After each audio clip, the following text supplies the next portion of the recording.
Leads are the lifeblood of your business, and feeling like you aren't getting enough qualified leads can be one of the most frustrating stages in building your business, particularly if your goal is building a scalable, sustainable, and successful business. My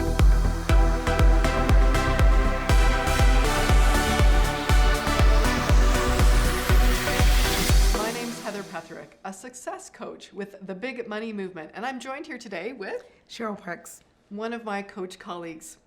In this video, we're going to share with you the 4 strategies that our members inside of the Big Money Movement are using to see social media work for us.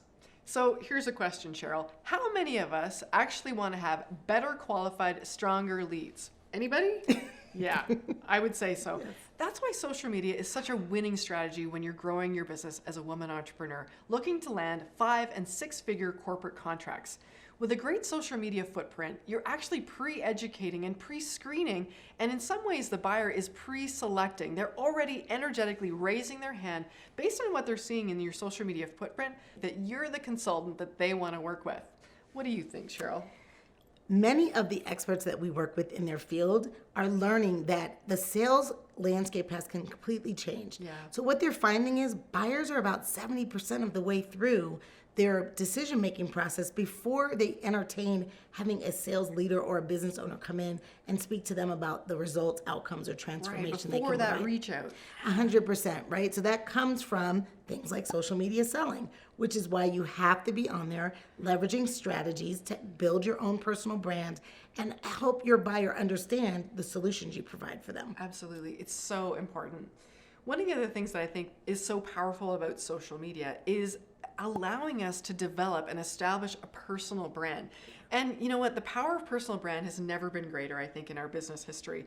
You know, when you think about, would you be more interested in following, the company page of Tesla or the personal profile of Elon Musk? Would you be more interested in following Oprah's personal page or the O Network? Well, I know where my interest lies. Right. And if we translate that human interest to our own business, developing our own personal brand is such an important part of establishing that brand, that magnetic attraction with our ideal buyer. That's why social media just can't be ignored.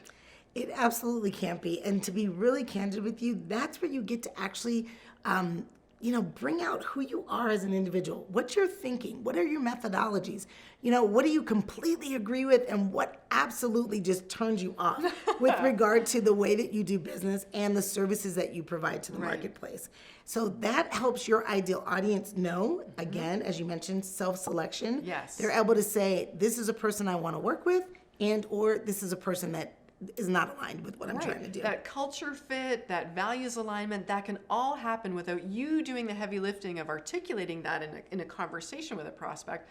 All of that alignment and fit can be nuanced. It can be experienced when they're looking at your social media footprint. All day, every day. We all do it. And so the other thing I want to mention is, so how do we do this, right? What does social media look like? Let's stick with LinkedIn.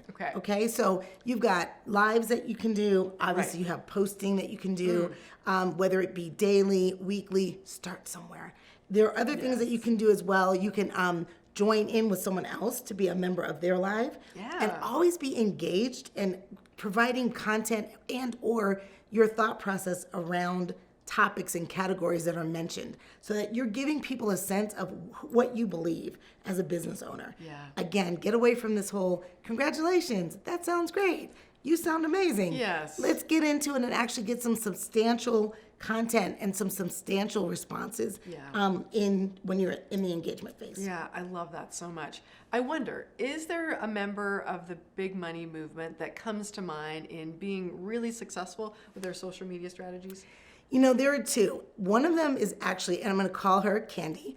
One of them is actually a social media manager, so she fully understands the range and the impact of social media. Right. But what she's done is she's creating a full story about her agency and she's introducing you to her team members. She's letting them explain their uniqueness, like as you mentioned, right? The unique culture ad.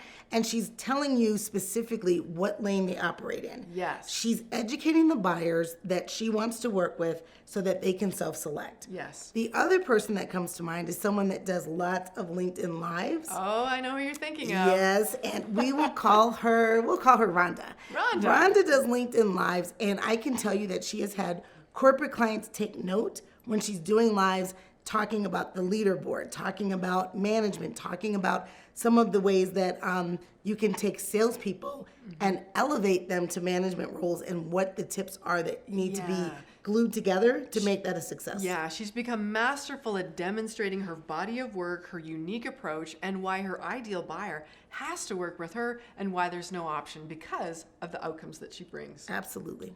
Here's a sign I've learned to know when a social media presence is really dialed in. Have you ever had it where a buyer reaches out to you and the conversation starts and you recognize that they know pretty much everything about your business? They've consumed every piece of content that you've ever put online. And in a way, by the time they reach, they're pretty much sold on your offering. It's really just, when can we start? And maybe, what's your rate? I love when that happens because it tells me that a social media strategy is working. I've developed my personal brand, I've educated my buyer, and I've allowed them to really carefully and with a level of discernment self-select that I'm the consultant that they want to work with. That's when you know a social media strategy is working really well for you. And I love hearing those stories from the members of the Big Money Movement when they get on our Q&A calls and they're like, guess what? I had a buyer I've never heard of before come to a discovery call with me, and they are pretty much sold because of all of the content, all of the work I've been putting in week after week into my social media footprint. I love that. The message that you get when someone says, I pretty much spent the last several hours binging the majority of your content. I know Liz has the same situation happen with her, but that's really what it's there for, is to help bring your buyer in, as you mentioned, creating nuance and helping them self-select and or helping them opt out. Right? Because we want to be sure that we're using our time wisely. There's bandwidth, there's resources, there's energy.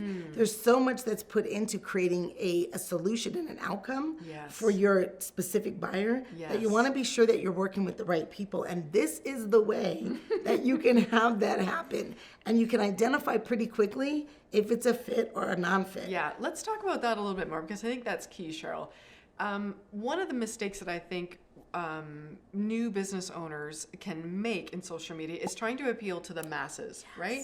Trying to develop fans in every corner of the world. And let's be honest, for a really thriving business and to avoid the pain in the rear clients that we talk about, the PETA clients, we need to have a social media footprint that we talk about self-screening, that appeals to our ideal buyer, but also repels those buyers that we're not meant to work with. Right. And when members of the Big Money Movement are landing 5- and 6-figure corporate contracts, let's be honest, you don't need to have all of the fans. You only need a couple of solid buyers to really make a beautiful business. Right. To continue having conversations with. So these are the 4 strategies that we're outlining for you to be successful in your business and land 5- and 6-figure corporate clients. If you're interested in learning more, you'll want to stay tuned for the next video where we're going to talk about using LinkedIn as a marketing tool for success. Stick around. We'll see you there.